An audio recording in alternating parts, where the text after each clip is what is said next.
In this video, we'll walk you through the key features of the INGenious IDE, highlighting its menu options, test design capabilities, execution workflow, and reporting features. Let's dive in. At the top of the IDE, you'll find the menu ribbon, providing quick access to a range of essential options. Starting with the settings options, you can create a new project, open an existing project, save all progress with a single click, configure project settings, set browser capabilities for automated testing, and integrate with Azure Test Plan for seamless test management. Next, under Execution Options, you can record test scenarios, run test cases, execute them in debug mode, add or remove steps in a test case, move steps up or down, save test cases, refresh the test case, or open a test case in the system editor for advanced editing.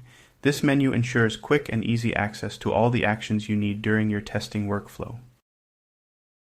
Now, let's move to the test design pane. This is where the magic happens. When you open the INGenious framework, this is where you'll start. Here are the core sections within the test design pane. 1. Test plan. This is where you create and organize test scenarios and test cases. Behind the scenes, every scenario is stored as a directory, and each test case is saved as a .csv file for easy access and management. 2. Reusable components. If you're working with reusable test scenarios or test cases, this section is your go-to. These reusable components are also stored as directories and .csv files, allowing logical grouping of test steps that can be easily replicated across different test cases. 3. Test steps. This section serves as a canvas where you lay out your test steps in a sequential order. For simplicity and efficiency, INGenious offers drag and drop functionality, making it easy to create test steps.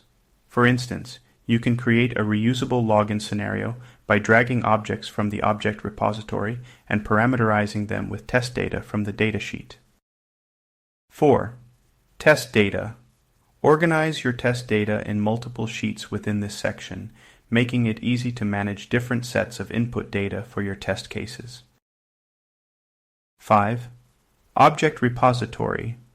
This is where all your locators and objects are stored, along with their multiple attributes and properties, making it easy to find elements within your application during test execution. Once your test cases are designed, you'll move to the test execution pane. Here, you can combine your test cases into logical test sets or suites for execution. You can run these tests either locally on your workstation or as part of a CI/CD pipeline, allowing flexible execution options based on your needs. Finally, we have the Report Dashboard pane. After execution, you can view a detailed summary report of your test runs. This pane also provides access to historical reports, allowing you to track test progress over time. The detailed summary report gives you a complete breakdown of the test results, while the latest summary report presents the most recent data for quick analysis. That's a quick tour of the INGenious IDE and its key features. With its intuitive design and powerful test management capabilities, INGenious is built to help testers work more efficiently. Thank you for watching and happy testing.